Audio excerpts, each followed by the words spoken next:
French and like just fucking loves meat. Like everything he has meat in it. He sounds so if okay. we have a barbecue, he brings his own barbecue over and just like, I ain't having all that goddamn vegetables. I got my own barbecue right here. All right, let's do a bodega. Someone tweeted something, actually posted something on the Reddit that I wanted to read because I saw it earlier. And I have some bodega news as well. Someone said this: Bodega, is bodega the best thing since sliced qualm loaf? Yep.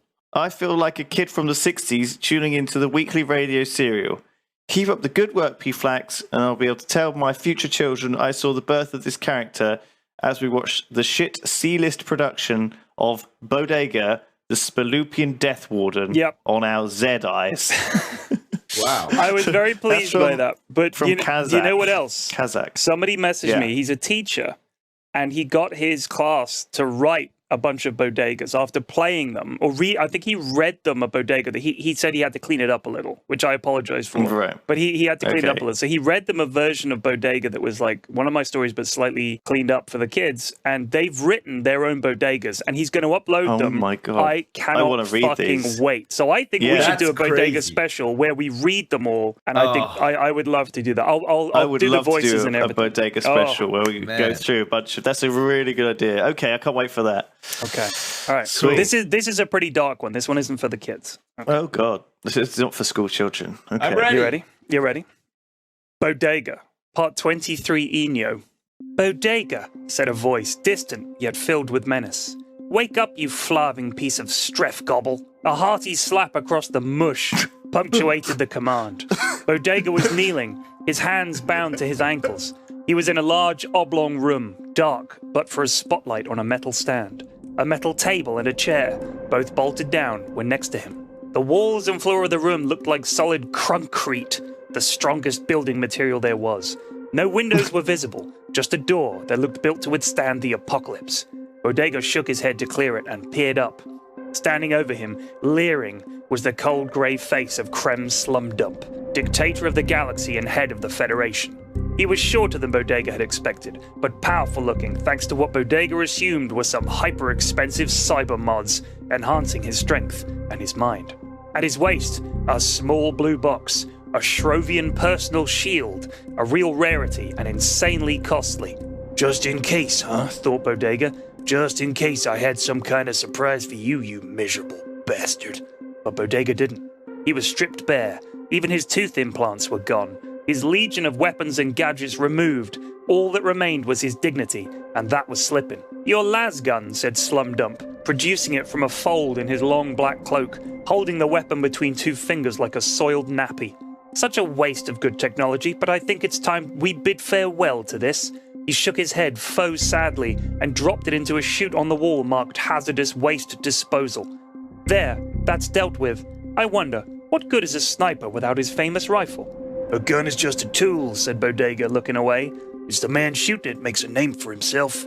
And my, how you've shot your little gun, said Krem, turning and pacing around the room. Lecture incoming, thought Bodega. You killed those poor people on Skirlia, destroyed a Fedorian installation, massacred a barload of people. There are more. Too many to list, said Krem. Some folks die, some folks live. Still don't mean much, does it, said Bodega. We have rules, Bodega, Krem spat, turning and admonishing Bodega with a hateful stare. The rules are there to protect people from villains like you. Who protects them from you? Asked Bodega. We bring order to this chaos. Imagine a galaxy run by egotistical infants like yourself. People who kill over an insult. People who steal and cheat and lie and think they can blast off into the sunset and never get what they deserve. Them poor people on Skirlia was smugglers, said Bodega. Oh, really? Said Krem, feigning curiosity. He cocked his wrist, revealing a datapad implant on his forearm, and tapped a few buttons.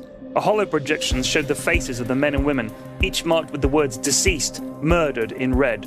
These are the faces of the so-called smugglers, students at a local school, out for a day trip to fly remote-controlled aircraft of their own design. Bodega winced. Can't be. The information he got was from a reliable source, body part smugglers on Skirlia.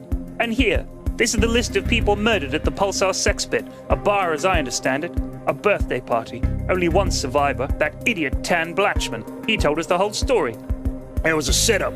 Self-defense, said Bodega with certainty.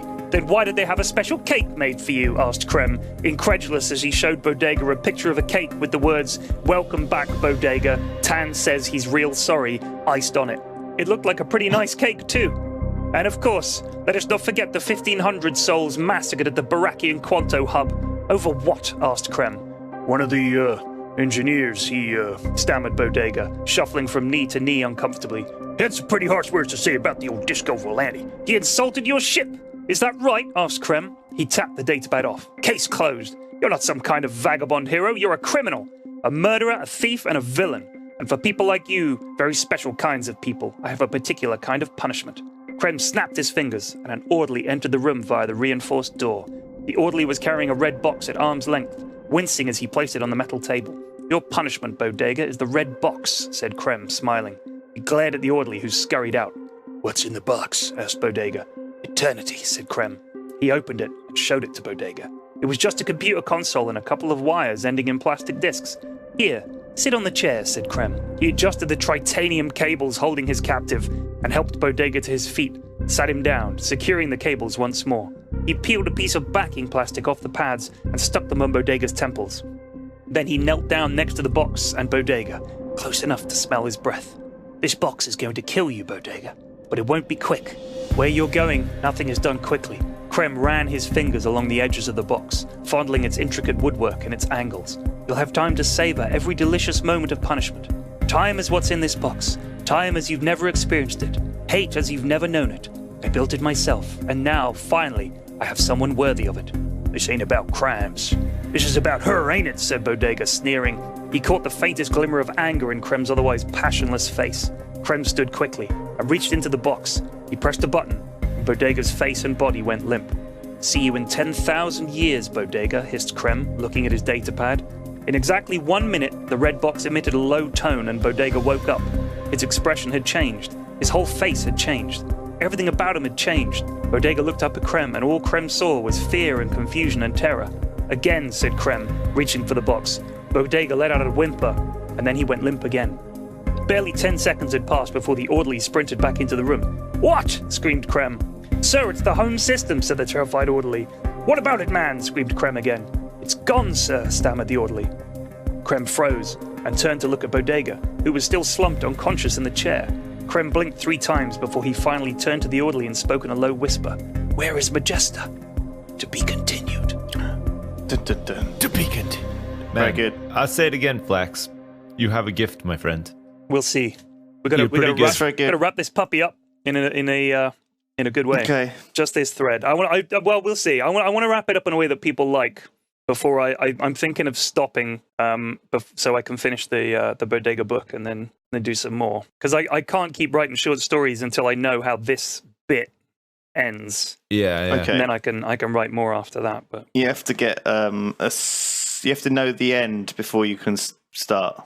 Just thinking, like, 20 years time or whatever, when Alexa is fitted into everybody's homes and stuff, and Bodega has become a hit series of books that started off as a bunch of short stories on a podcast or whatever, you know, and a new like part comes out every week or whatever. Somebody will get home to their house one day and they'll walk into their house and they'll be like, lights on, put me in a macaroni and cheese in the microwave, set the room temperature to 24 degrees and start playing the new Bodega. And you'll be like fucking... You'll be that guy. You'll be like the new. That'd be amazing. J.K. Rowling, but you'll be instead of. I think instead what would happen is they say, Alexa, play with the new Bodega, and Alexa says, I can't find anything to do with Bodega, and you say, but you're the most powerful AI in the world. She's like, no, there's no trace of it. I'm sorry. Oh no.